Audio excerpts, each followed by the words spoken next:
number 2 to the Gates Foundation means Seattle Center can retire its outstanding operating deficit. Mayor Nichols has given the center an additional $9 million for capital improvement projects on Virginia Anderson's wish list.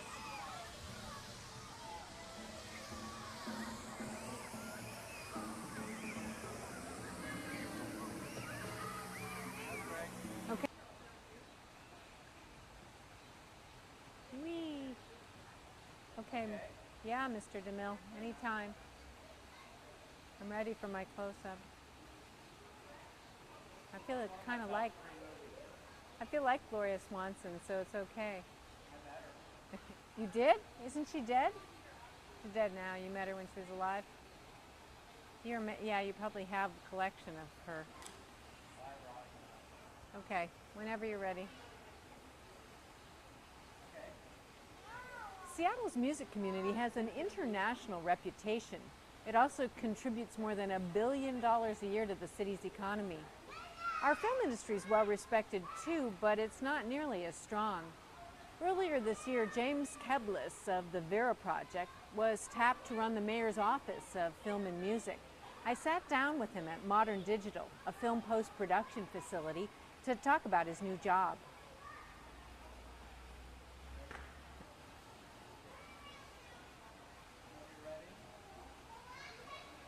Seattle's music community has an international reputation. It also contributes more than $1 billion every year to the city's economy. Our film community is well respected, but it's not nearly as strong. Earlier this year, James Keblis, formerly of the Vera Project, was tapped to run the mayor's office of film and music. I sat down with him at Modern Digital, a film post-production facility, and we talked about his new job. Yeah, less good. You want another one? Okay. Okay. Okay. Seattle's music community has an international reputation. It also contributes more than $1 billion a year to the city's economy. Our film community also has a... Okay. Seattle's music community has an international reputation. It also contributes more than $1 billion every year to the city's economy. Our film industry is well respected, but it's not nearly as strong. Earlier this year, James Keblis was tapped to run the office of mayor's office. Okay.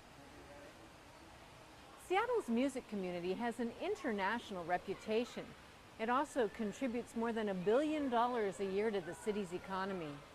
Our film industry is well respected too, but it's not nearly as strong. Earlier this year, James Keblis was tapped to run the mayor's office of film and music. I sat down with him at Modern Digital, a film post-production facility, to talk about his new job.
Give me a close-up of Blue 32.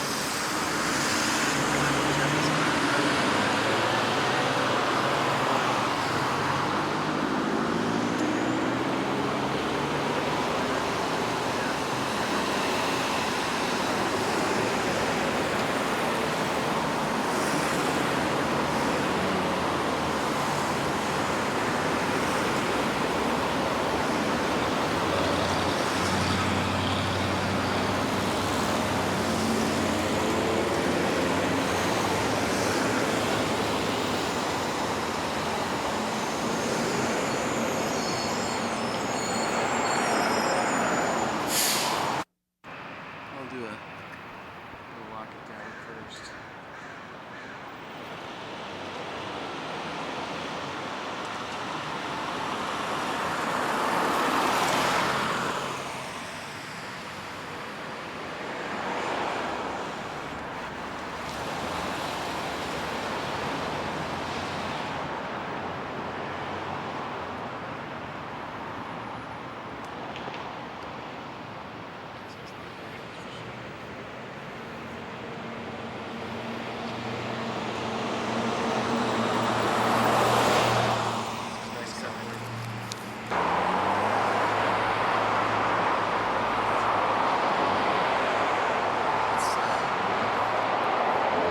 Say in context is if you're putting in all these other libraries, you know it's not right, it's basically it's my branch.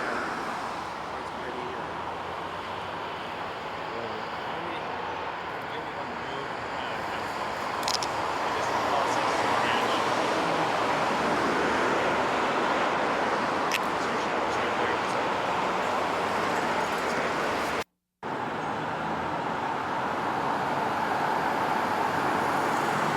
Scott's gonna go get it.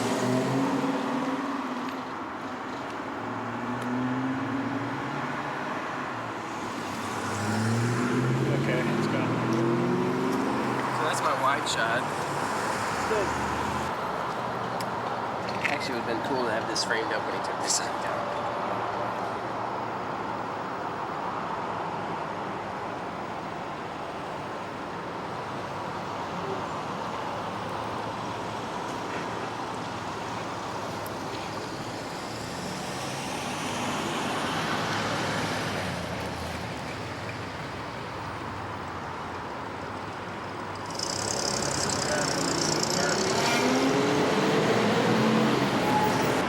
When you're in online.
The culvert originally did not allow fish passage because it was very steep, and so we would have to make it fish passable as we did the new design, and that's what required us to have a fishway at both the upstream and downstream end of the culvert so that fish are able to pass up through the culvert now. Seattle Public Utilities created the Fauntleroy Creek Culvert Replacement Project Team in 1997. It consisted of department employees with expertise in construction management, drainage design, landscape architecture, and property rights and acquisition. They joined forces with Rosewater Engineering, who would design the new culvert and fish ladders. The whole process of creek remediation and design and fish passage is really evolving very much so in the last few years with the increased awareness, and we're excited to be among those who are getting on board and finding solutions to make things happen. There is a very active community group which has activities centered around the creek itself. And so, again, from the outset, we worked with the Friends of Fauntleroy Creek to establish what their issues are and how to incorporate those into the design. It was certainly an option to just go right ahead and put in the boxes and do the straight engineering and call it a civil facility and sort of close ears to the complaints. But the city, in my opinion, to their credit, recognized that what they were doing was going to have an impact, and they were very accommodating towards listening to and dealing with the concerns of the community. Construction began in August 1998. Seattle Public Utilities project managers worked with the contractor to minimize the impact of equipment and work on local traffic and the neighborhood. The project had to be completed in time for the fall runs of returning salmon. The creek was rerouted, earth moved, metal formed, and concrete poured. The creek bed was reconstructed to resemble a more natural environment. Trees and shrubs were planted to provide shade for the fish. Neighbors kept a close eye on the pace of construction. There were several retired gentlemen that would stand, and they were our sidewalk superintendents, and they would be out there every day watching the construction and asking questions and making sure we were doing what we were supposed to do. And it was really enjoyable just working with the community and working with very interested members of the community. About the time we were doing the planning for this project, the city's artist in residence made a presentation to the Resource Development Division that I work in and talked about the idea of putting art into our projects. So since this was a project that was being created in a place where there was a lot of public access and a lot of community support and close to the creek and out near a street where people would have an opportunity to actually see it, it seemed to me that this was a great opportunity to involve art in this project. Tom Jay was selected for his artistic ability and special affinity for the salmon. He shared his knowledge of their place in the Northwest culture and ecosystem with the community and the designers. Together, they decided to illustrate the life of the salmon, from eggs to fry and smolt, the journey to the ocean, and the return to spawn and die. In November 1998, 2 weeks after construction was completed, salmon returned to spawn in Fauntleroy Creek. The completion of this culvert has really surprised us all.